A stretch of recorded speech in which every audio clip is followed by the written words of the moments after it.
Please don't give me away. Please? I'm on a tight schedule, miss, the captain said. All of the other passengers had already gone ashore. I'll give you $50, Daphne said. His eyes lit up. $50? Daphne fished in her back pocket for her wallet, nearly dropping her phone. She pulled out 2 20s and a 10 and handed them over, considering it money well spent. No way was she going to let this mission be spoiled before it ever began. Too much time, money, and energy had already been put into it. Fine. The captain took the cash and returned to his cockpit. Daphne listened for the other boat to pull away from the pier. Dr. Gray would be circling around to Prisoners' Harbor and docking there, which is exactly why Daphne was getting off here. Even Greg didn't know Daphne was returning to the island. When he'd called her in January, she was at first shocked, then suspicious, and finally sympathetic. She had agreed to meet him at a small cafe one Saturday afternoon, as long as she could bring Brock.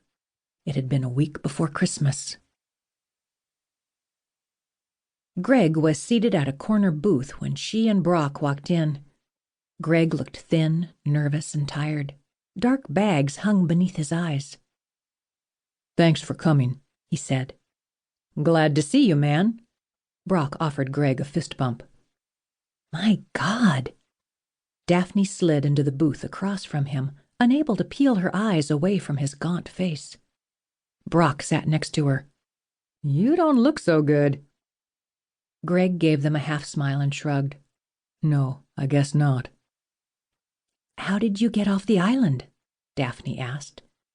He had refused to tell her anything over the phone. "When I found out about Emma—" He stopped for a minute to collect himself. Daphne bit her lip, feeling awkward. "I never got to tell you how sorry I was for your loss." "Me too, man," Brock added. "So you know." Greg wiped his eyes, which had filled with tears. "Well, I had no reason to stay. I left right after you did, I guess. Had to beg for transportation, but I got away." A waitress asked if she could get them something to drink. They all ordered water. "What about your mom?" Daphne asked when the waitress had left. "Like I said on the phone, I don't want her to know where I am." "Have you talked to her since you left?" Brock asked. "No, and you have to promise not to say anything to her." Daphne was worried about how agitated he'd become. "We promise. We won't say a word." "You don't have to worry about me," Brock assured him. "I never see her." "But you do," Greg said to Daphne. "She comes to treat your brother. Does she ever talk about me?" Daphne shook her head. Dr. Gray had come to see Joey twice, once in September and again in November. She was due to return in 2 weeks.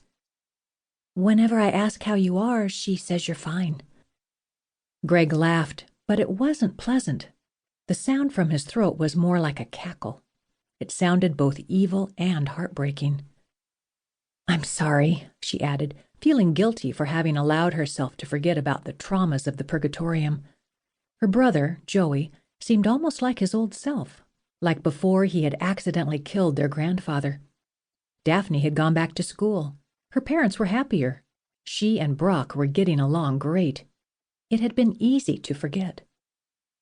The waitress returned with their water and asked if they wanted anything to eat. Daphne and Brock ordered the special, chicken fried steak. "I don't have any money." Greg looked down at his hands.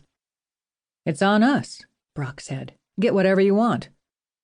Greg thanked them and ordered the special, too. Daphne peeked over the rail of the catamaran to confirm that the other boat had left. She sighed with relief. It was gone. "I'm going to be late to my next stop," the captain complained from his cockpit.